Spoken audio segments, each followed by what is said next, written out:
I want you to put yourself in the eyes of a video game developer in the 8-bit era. You and your team just released a game that has received both critical praise and financial success. Due to this, you're now tasked to create a sequel to that game. If you were in their shoes, what would you do? Maybe improve on the mechanics introduced in the first game along with fixing issues that brought down the experience? No, of course not. What are you, fucking stupid? Obviously you should change the formula to the extent that the game is considered the black sheep of the series. Duh!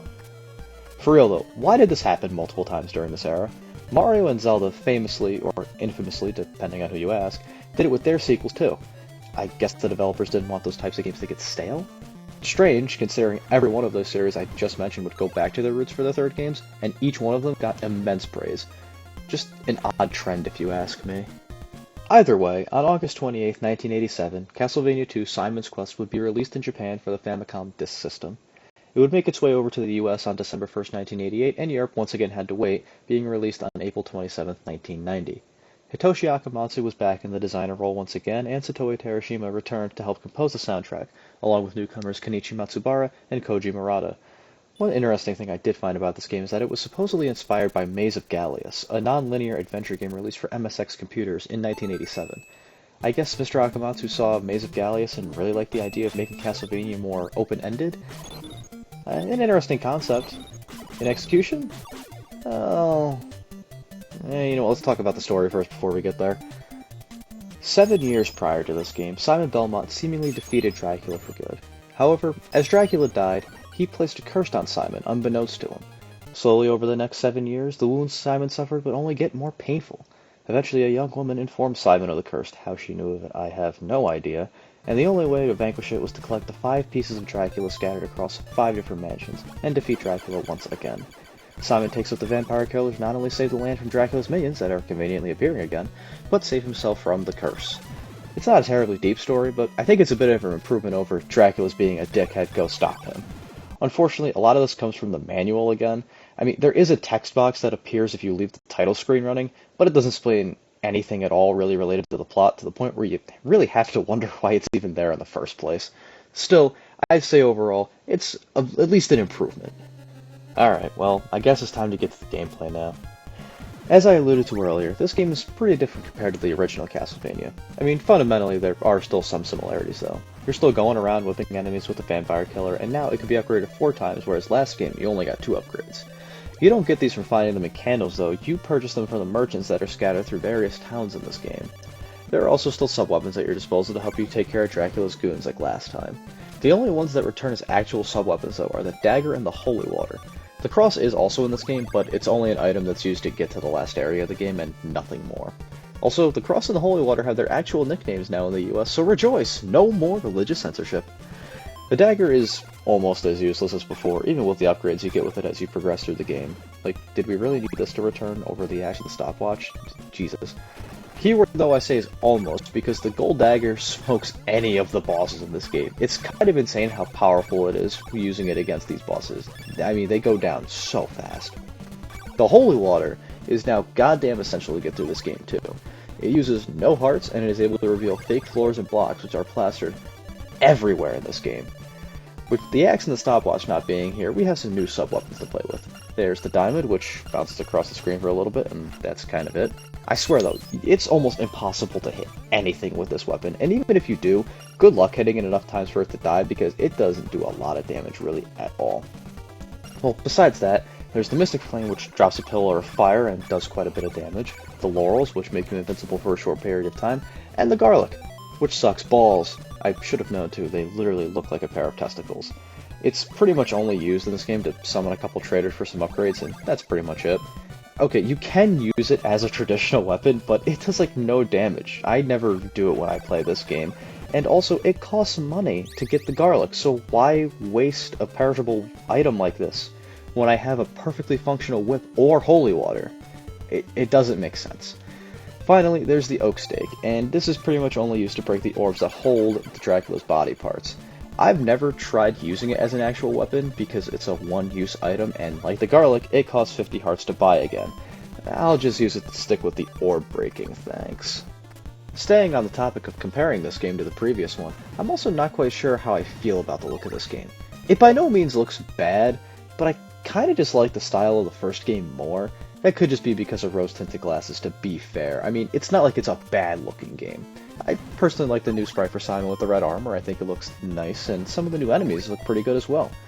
I do want to say the animations seem choppier compared to last game. I don't know if this is just a me thing, but something like Simon's jump just doesn't look as smooth to me as it does in the first game. It's just like something you have to feel to understand what I mean.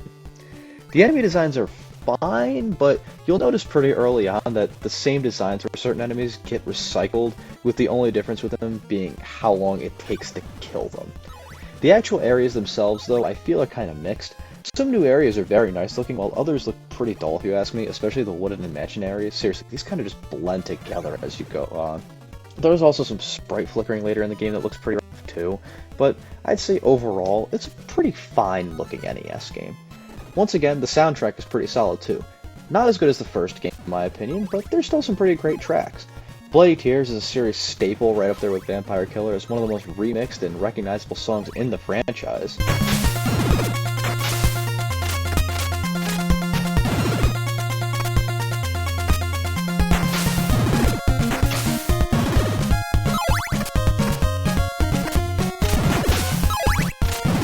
The other themes in the towns and the mansions are pretty good as well. They're all very catchy and stay in my head for a bit once I'm finished with the game. Maybe it's just me though, but I kind of feel like they loop after a shorter period of time than in the other game, but I could be wrong. Well, how does one acquire Dracula's body parts? It's not through level by level progression like in the last game. This is a non-linear adventure. Think Zelda or Metroid to compare it to something of that time period. You'll have to travel across the in-game world fighting your way through 5 different mansions, each of which having a different part of Dracula at the end of them. In between those mansions there are towns that you can explore where you can look around, heal yourself in the churches, or buy items from certain townsfolk. How do you buy these items, by the way? Hearts, of course! Yeah, not only are their hearts used for ammo, they're also your currency for the upgrades and sub-weapons you buy in this game. I really have to respect the bit this series has for having the hearts do literally anything else but heal you. But in a way, this kind of makes the sub-weapons kind of useless, no? Like, why would I waste my money on less than effective sub-weapons that aren't the holy water, when I could just save my hearts for more items that I need for progression, or better whip upgrades? I find myself only using the holy water for this reason. It's free, why not use it? What does suck though is when you get a game over, you lose whatever hearts you had, so if you grind it for a while trying to max out your heart count and you die right before you get into a town, well, that's too bad. No more hearts for you, and you gotta get them back. Also, another weird quirk I noticed that when you die in this game, you respawn pretty much right where you get killed. Now, generally this is fine, but there are instances where I die and I respawn on an enemy. Thankfully, they give you some invincibility frames to escape if this happens, but if you are in a group, you can take some pretty cheap shots. Also, there are times where I'm kind of a dumbass and I die in some water, and instinctively I'm holding left or right because that's where I want to go, not realizing I'm going to respawn in that same spot I was just in and fall in the water yet again. That's just a me thing though, that's just kind of being stupid. Now, you can attempt to talk to the townsfolk and try and get some useful hints, you know, like any other adventure game out there. However, if you try this, you will be treated to some of the worst hints in video game history, and I'm not joking. They're either way too cryptic for a normal player to figure out, completely fucking useless, or they just tell you wrong information.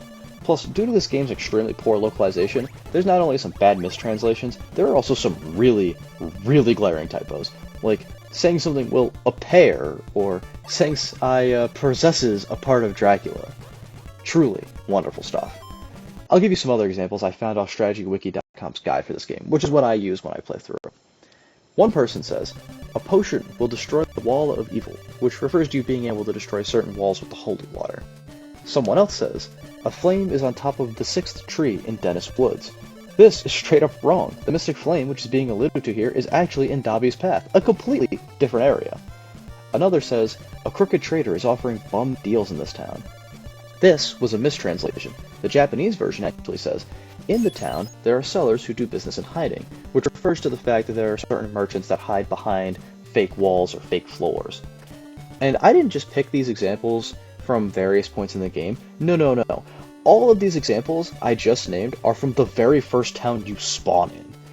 A lot of the other hints in this game, though, are in similar quality, which is incredibly frustrating. There are also these books that are hidden in fake blocks that'll try and give you hints, but they're also of the same quality. Due to this, I highly recommend that if you're playing this game, you have a guide on standby, especially if you are trying to play this game for the first time.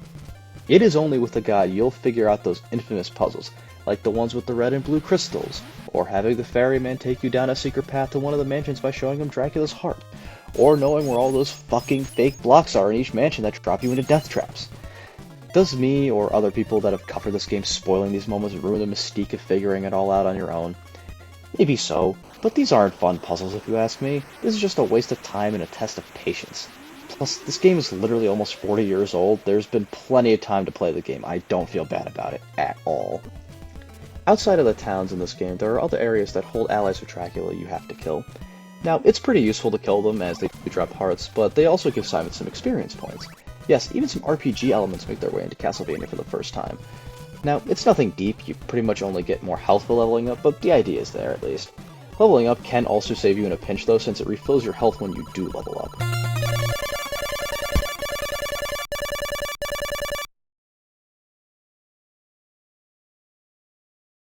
Oh yeah, there's also that wonderful day-night cycle that everyone in the history of ever has clowned on. I can't blame them though. The transition between day and night takes way too long, and since an in-game day lasts around 6 real-world minutes, it happens an unholy number of times. Nighttime in this game blows too. Enemies take longer to kill, and the churches are all closed, so you have no other way to heal yourself. I guess on the bright side, enemies drop more hearts, so if you need to grind for hearts, it's probably a good idea to do it at night. If you don't need to grind though, you just have to sit and wait until the sun comes up, and it feels agonizingly longer than it actually is. Pause. I usually end up doing dumb shit like this glitch with the holy water and doors just to pass the time. Although, the best time to grind in this game though, is when you're in a mansion. No time passes when you're in a mansion, and the enemies usually drop a good number of hearts. Try and remember how many hearts you have too, or else you end up like my dumbass, who had to loop around the entire 4th mansion again because he was 2 hearts short of his mandatory oak stake. Moral of the story, try not to waste more time than actually needed. As you collect Dracula's body parts, you'll find that they all have other abilities as well, some more useful than others.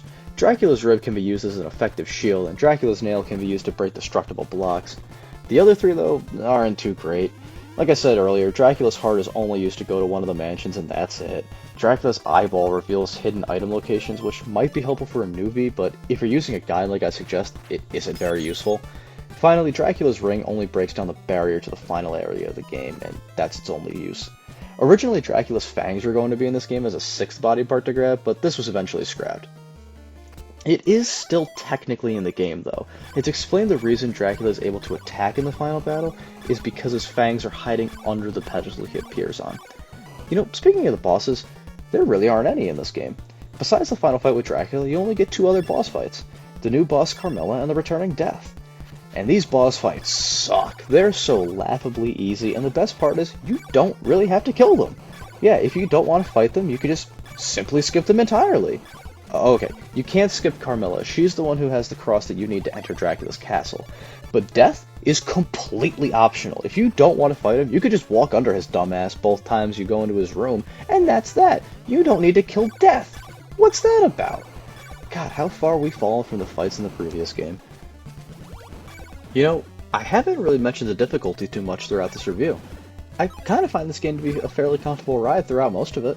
I really don't find too many of the areas or enemies too annoying or painful to deal with, although it still does have its moments. These blobs that are found in the mansions can be a real pain in the ass. They're small, fast, and hard to hit, all cardinal sins of an annoying Castlevania enemy. What's worse is when you have to fight them on the stairs.